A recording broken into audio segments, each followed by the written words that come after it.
and welcome to the Be Well and Be You podcast, where I talk about everything to do with your health, your well-being, and ultimately how to live your very best life. And today, given the time of year, I wanted to talk a little bit about Christmas, specifically Christmas memories. And all of us have them if you have been raised with this tradition. And even if you haven't been raised with this tradition, I think you're probably going to be able to resonate in terms of some of the cherished memories that you also have from different seasons and things that you've also celebrated. So last night we had our gathering of my uplifted collective community, and we were all in my home and we were having a beautiful Christmas time together. We had appetizers and chatting and just connecting and reflecting on this year that we've had together, our first year of Uplifted Collective, which is pretty significant. It was a vision that I had and created and manifested, and have had some beautiful, beautiful people who've partnered with me on this journey. And I really say partnered because Uplifted Collective is not the Kimberly show. Yes, I guide and I facilitate, but really it is about the incredible people who come together to be a part of a shared experience. So we gathered together last night, and I, of course, as I tend to do, I had some prepared questions, and everybody just kind of chuckled because, of course, Kimberly's prepared. You know, I do like to fly by the seat of my pants, but I also like to have an intention for some of the things that we're doing. So I started asking them, you know, what is your favorite Christmas memory? And it was so enjoyable to go around the room and have everybody share about their different experiences, things that meant a lot to them, and also some of the things that were really challenging, you know, because let's face it, even though it's sort of idealized as this beautiful, spectacular, light-filled time of year, it can also hold a lot of charge for a lot of us. And so there was some conversations about some of the tears shed and some of the things that were really quite heart-wrenching. So we're really aware that it isn't all glitz and glamour and perfect and, you know, the happy, perfect little family. And we're, you know, in the midst of this, we all have so many rich memories. And I shared one last night that I swear is one of the memories that continues to stand out in my mind after all of these years. And it dates back to 1983. I must have been grade 3 or 4, and it was a really interesting thing that was happening around Canada and the United States in particular at that time, because there was sort of this mania around a toy. Now, if you did not grow up in this time, you may have heard stories of this time, or you may not have, but let me share with you what was happening. So this current weekend, this present day weekend, Taylor Swift is performing several nights in the Vancouver area. And we are all aware, don't drive downtown if you don't have to, or if you do, give yourself several hours, which I actually have to do tomorrow. I'm taking a ferry, so I've got to give myself several hours to make sure that I can actually get there, because the whole energy of Taylor Swift coming to town and the friendship bracelets and all these things, it is driving a lot of people with this incredible energy, excitement, enthusiasm. It's just, you can almost feel it even if you're not a Swiftie. So that is nothing in comparison to what was going on in 1983. I'm talking like not even remotely similar. What was going on in 1983 was that there was a guy by the name of Xavier Roberts who had designed and created these beautiful dolls. These dolls were soft in texture with their limbs and body, almost like the old school dolls that would have been made hundreds of years ago, with, you know, tying string around the, you know, different parts of the limbs to create joints and things like this. And, you know, our grandmothers or great-great-grandmothers might have made them with old stockings and stuffed them with different fabric in order to create these dolls. And then the heads of these dolls, because it was 1983, were plastic, but they were plump and adorable and had these big round pretty eyes, and they had hair made out of yarn, so you could actually style this hair. You could, you know, fashion it however you wanted. You could also dress these dolls in various items of clothing, and there were accessories, there was diapers, there was all manner of things, which was totally unique to the whole doll world, really, in a lot of ways. And the dolls came with names. So every single doll had its own name, and every single doll had adoption certificates. So what this meant was that when a child received this doll, it was personalized, it was customized, it was as though it was just for that one child. And you literally got to adopt. It belonged to you. It was your doll. So children began loving these dolls and, of course, asking for them for Christmas.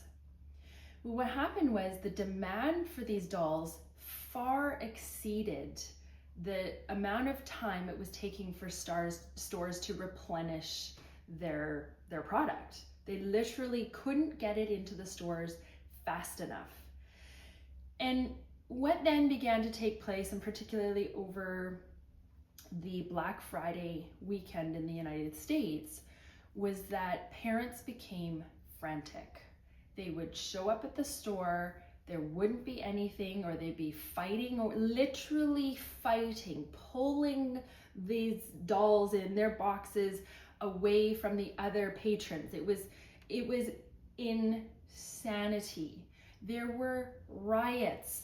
There were people waiting in the outside of the store for days on end, camping out in order to wait for the next delivery of the next shipment of dolls to show up. So, I mean, if you can just imagine the craziness, the almost like group psychosis that happened around this one particular toy, the Cabbage Patch dolls. So every child, of course, wanted this. It was like the intangible that you just had to have. And my brother and sister and I were no different. Of course, we desired to have these dolls. We wanted to be just like everybody else. We wanted to adopt our own children. But we knew this wasn't possible for us. We knew, first of all, that our parents couldn't afford the cost of these dolls. These dolls cost much more than my parents would ever be able to afford to spend on us for Christmas. And that was okay. Like, we understood that there were certain things that we couldn't have based on my father's income and the fact that my mom was a stay-at-home mom. So that was okay. We also knew, I mean, that's crazy. Every every news broadcast that we're seeing, it's like these dolls almost don't even exist. They're gone before anybody has a chance to shop for them. So we kind of, parked that idea, but still that dream was alive in our hearts. So we get to Christmas morning and we open our stockings, and in our stockings are these little Cabbage Patch doll figurines. I mean, they're like the perfect little model of what the actual bigger doll was. They were just this incredible representation of what we knew we couldn't have, but it was good enough. It was like, oh, thank you. I mean, by this point we knew that, Santa wasn't exactly showing up at our house, that it was our parents, right? So anyways, we're just delighted and we're so grateful, and we're just holding on to these dolls. We're opening other gifts, and in my family the tradition always was to have our stockings, and then we would have a long drawn out brunch. And this is the Christmas Wife Saver meal from the Best of Bridge cookbook, which is a Canadian cookbook. And for those of you who know, this is the cookbook that our mothers cooked out of, or fathers, but most of us, it was our mothers. And this was our tradition. Every year we had that Christmas morning wife saver breakfast. It was basically bread soaked in eggs and milk, and then, you know, layered with bacon and cheese, and it was quite delicious. My mom, I think, still makes this, and I've made it on occasion. So it's quite a lovely, warm your heart kind of tradition. So we open our stockings, and then we have this long leisurely breakfast, and then we drag out the Christmas unwrapping. I mean, it is the longest several hour process. I mean, every gift, you know, we slowly open, and we talk about it, and we pour over this, and we just enjoy savoring the moment. There's never a rush to move on to the next gift, or, you know, a rush to get your gift next. It was just this long, drawn out process. And I don't know if it was started because, you know, we didn't have a lot of things, and so it was kind of made into being special for every single thing. Everything we got was super important and well thought through and special. So we come to the end of our time, and we're just, you know, we're just feeling all the Christmas feels, and we're just feeling good, and we're just happy and feeling the love. And my dad peeks behind the couch, and with his kind of devious smile says, "Oh, what do we have back here?" And we kind of hold our breath. What is it? What's behind there? And he very gingerly, very slowly and tentatively begins to pull this object up from behind the couch. And it's this tightly wrapped box. And as soon as he gets it to a certain point, this box is so familiar to us. We know exactly the unique shape where it angles outward in a certain direction, and where it's straight up and down at the back, and we know exactly what this represents. And we begin to shriek and scream and cry and laugh, because we know this is a Cabbage Patch doll.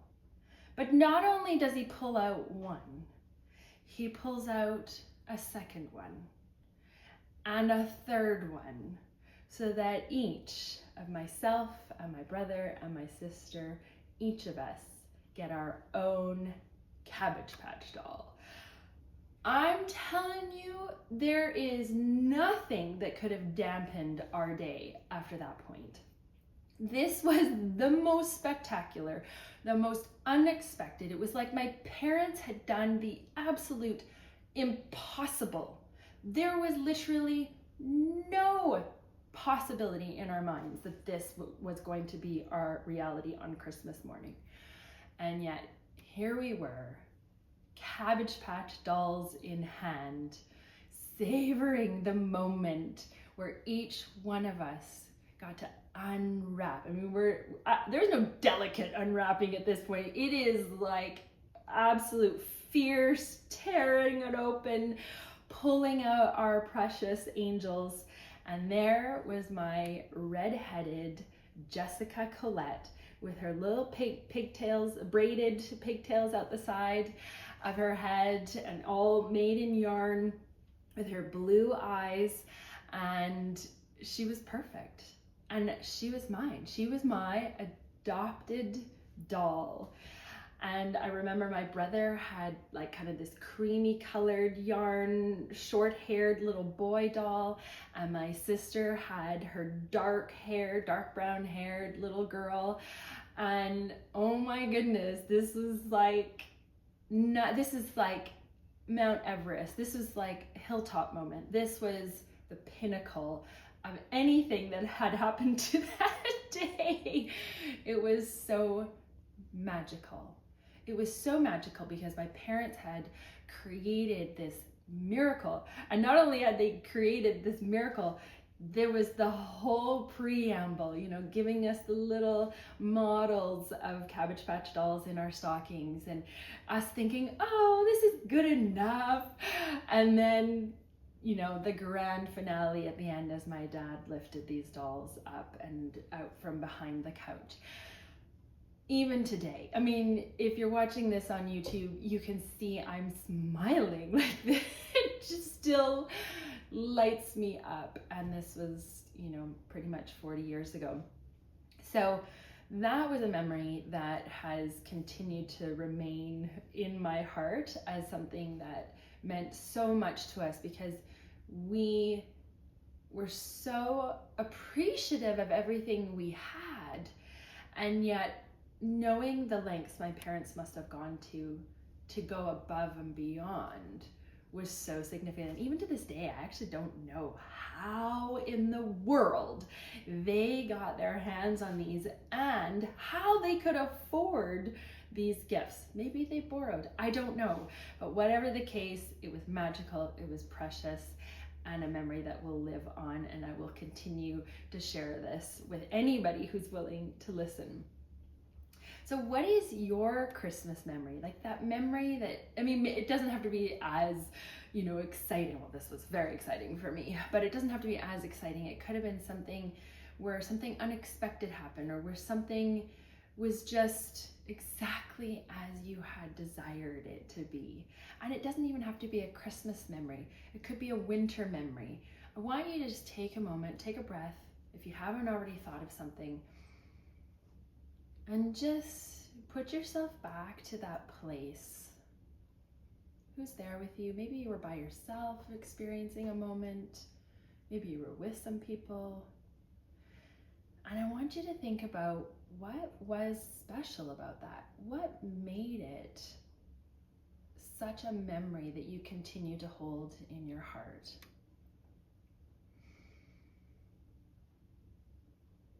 And I want you to just feel those feelings. And I want you to notice, where are you feeling that in your body?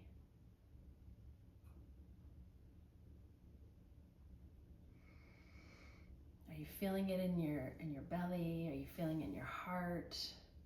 Are you feeling it in your head? Maybe your hands? Where do you notice that feeling is residing?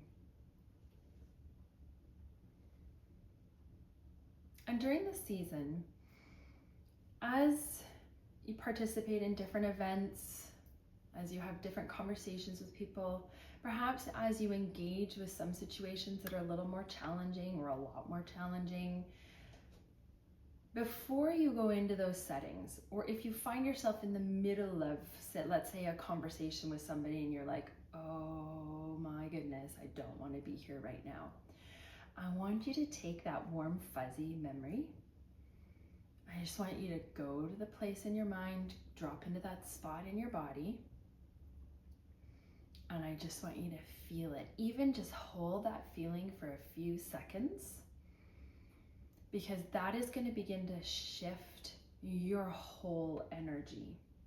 So instead of allowing that challenging session or that challenging time or that challenging event that you're at, instead of allowing that to take root and build, which sometimes they do, we can, whether we're building a whole story about what's happening or shouldn't be happening and we're getting all upset about it, instead of allowing all of that to take root and guide us through the season, if we can take that precious memory and those feelings that are still there in your body, because your body has incredible memory and they're there, and you can actually tap into that in a second. So use the power of your body, the power of your memory, the power of that feeling. Use that to your advantage this season. Use it to help guide you when you're faced with something you're maybe reacting to. Maybe you're driving and you notice that there's more traffic, or maybe you're at a store and people are getting really impatient and emotions tend to be elevated. You know, there tends to be this urgency and busyness and sense of overwhelm that a lot of people are feeling. If you can just kind of go to your own little happy place, you're standing in that lineup and you just kind of go, And one of the things you can do And I find I do this often whenever I'm in a situation where I'm bringing myself back to my present moment, back to center, back to myself, is you squeeze what's called the mula bandha. And this is basically like if you could go pee and you were to stop the pee mid-flow, it's those muscles. So if you just give those muscles just a little squeeze and then take a nice breath in through your belly. If you find your shoulders are coming up as you're breathing, put your hands on your belly and actually force the air out through your belly and back in through your belly, and actually put your hands there so that you can feel that breath going into your lower lungs. We often are, so tense and so tight, so everything is just breathing in the upper quadrant, and you actually get far less breath. And so you tend to continue to elevate cortisol levels, and you tend to have stressed out, nervous system, and your vagus nerves can be all tense and tight. So what I want you to really focus on is that abdominal, that belly, like big belly breath. And if all you do is just focus on your breathing, if you can't even think about remembering that Christmas memory or that beautiful memory in your mind, just focus on your breath. Tighten the mula bandha and focus on your breath. This is going to go a long way to helping you flow through the season versus have this season full of angst and misery and grumpiness. So focus on that breathing. If you can draw in that memory at the same time and just feel the warmth of it lighting up your body, lighting up your mood, all the better. And I'm telling you, you're going to start to see some shifts. You're actually going to be able to respond to things instead of reacting to things, because we want to bring all of these beautiful ways of feeling into the present moment. So it's not about longing for the past or wishing we had the past or being upset that today doesn't look like it did in the past, or whatever it is, whatever story that we have going on. It's not about that. It's about bringing the feelings, the desired feelings, into this now moment. Now, for some of you, you've been listening to this whole thing and you're thinking, I cannot imagine a time when I felt those warm fuzzies. Well, I want you to imagine a time in the future then. I want you to start to cultivate within yourself the possibility that you are going to feel warm and fuzzy at some point. I want you to just think about what might that be like. I mean, you might even have a favorite meal, that you just, every time you eat this meal, it's like, oh, I love this, right? So whatever it is, it doesn't have to be a grand moment. Just take whatever those feelings are that are joyful, happy, that are connected to anything, any memory, any moment. It could be a car you love. It could be a dog you have that you just adore. Anything. Take any of those things and just feel it and allow it to just continue to warm you, allow it to continue to grow and expand, feel more of that. And the more that we can do that, the more we're going to continue to actually feel these feelings. It's like sometimes we get so caught up in the old feelings and the patterns of negativity and the patterns of stress and the patterns of upset and the patterns of why do these people keep doing this to me, or why does my life keep ending up in this pattern. We get into this kind of rhythm, and what we want to do is begin to interrupt that. We want to begin to shift that. We want to begin to live our life from a place of gratitude, from a place of joy, from a place of actually feeling like, yeah, sometimes there are circumstances that are really shitty and suck. And in the midst of it, I can find some joy. I can find something to bring me into the present, to allow me to breathe and allow me to feel something that's much more nourishing and more lighted for my life. As you are going about this season, there are probably people that you are thinking of that you'd really love to give a gift to. And while I don't necessarily have Cabbage Patch dolls to offer you, I do have a few things to offer that might serve and be of value to the people that you love in your life. And these are different kinds of gifts that maybe you've given in the past. We often think of giving objects or crafts or you know, maybe a vacation or a hotel stay away or something like that, right? But what I want to offer are a couple of things that your community, your people might really appreciate from you. So if there are people that you're just not sure what you want to do for them, here's a couple of ideas for you. So one is to offer a healing session. Now, I mentioned in my last podcast that I'm offering healing sessions for people for free, their first session free, up until the end of this year, which is $111 value, which is amazing.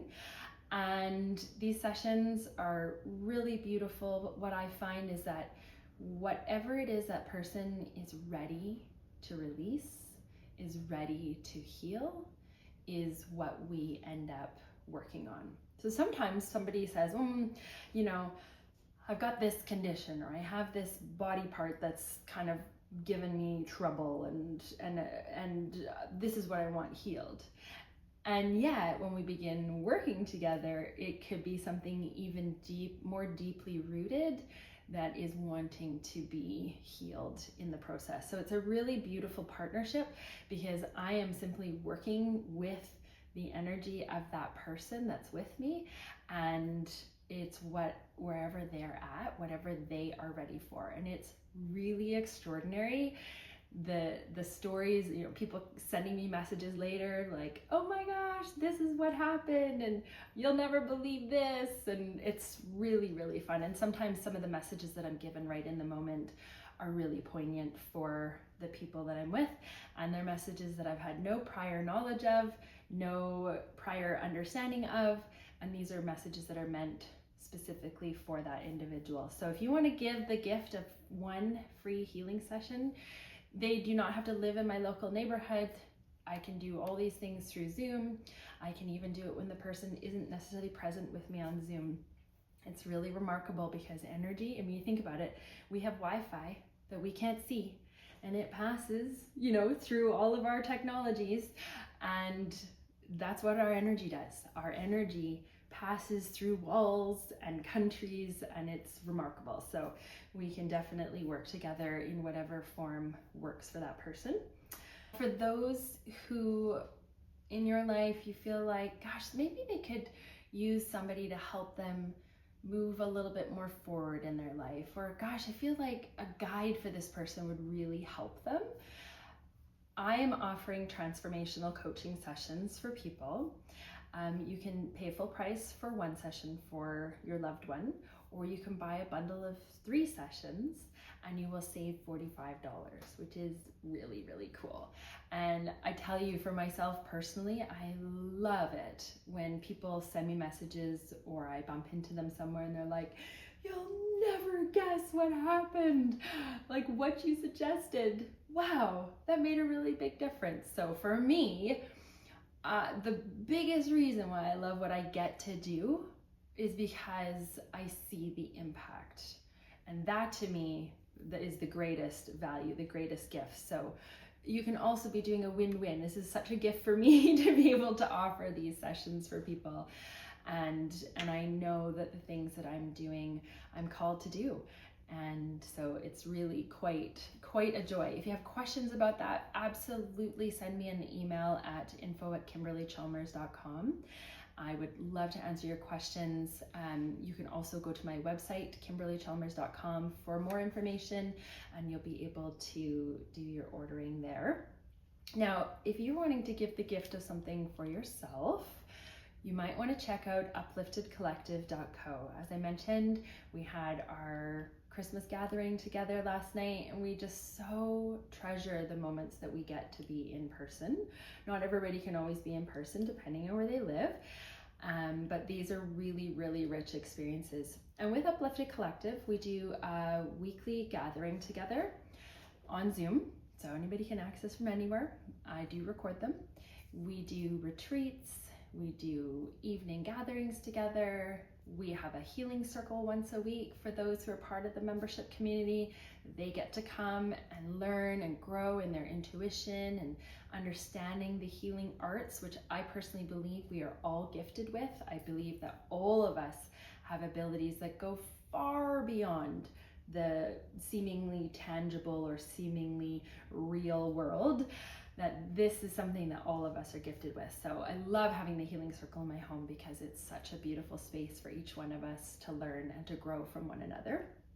So you may treat yourself to this, and you can pay monthly or you can pay annually for that. Another extra special gift idea I have for you is to pre-order my book, which comes out in January. The book is called Be Outrageously You. And if you or anyone you know in your life is looking to really expand themselves in this next year and uncover and unpack the things that are already there that you know are within you, but they're kind of hiding right now, this book is super practical. It's going to give you amazing tips to take you from where you are today to where you really desire to be, which honestly, for most of us, if we're really honest with ourselves, is to be our most authentic self, to be outrageously you.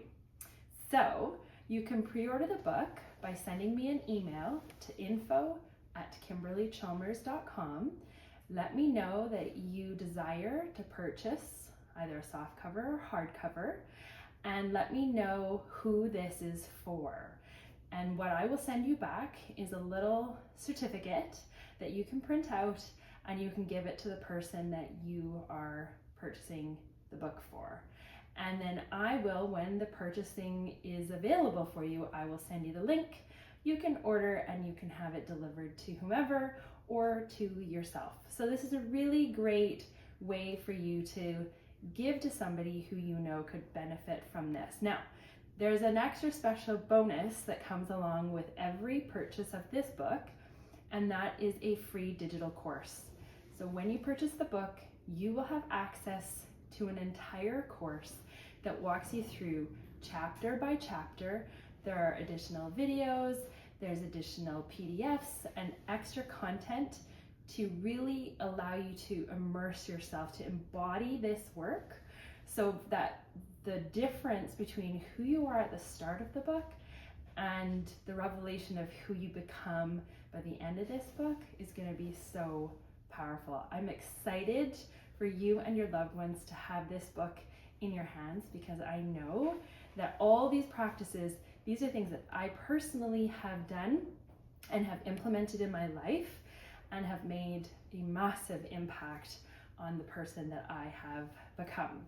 So all you do, info@kimberlychalmers.com. You can also check out my website, kimberlychalmers.com. But if you want that little PDF that you can send to your loved one, print it off and give it to them as their Christmas gift, and letting them know that the book is coming, then definitely send me an email. And when you send the email, make sure you spell my name correctly, because Kimberly can be a little tricky because some people spell it wrong. So just make sure it's Kimberley, and then that way you'll be well on your way to receiving this book. Thank you so much for all your orders. I am so looking forward to this being a really extraordinary journey for anybody who participates, and it's going to be really fun. All right, so this has been a real treat for me to be able to share my story and to be able to invite you into your own space this season of being able to just feel the desired feelings, whatever it is that you want to feel. Go to that place. Breathe through it, bring it into this now moment, and have yourselves an exquisite Christmas season. Thank you so much for being here, and as always, be well and be you.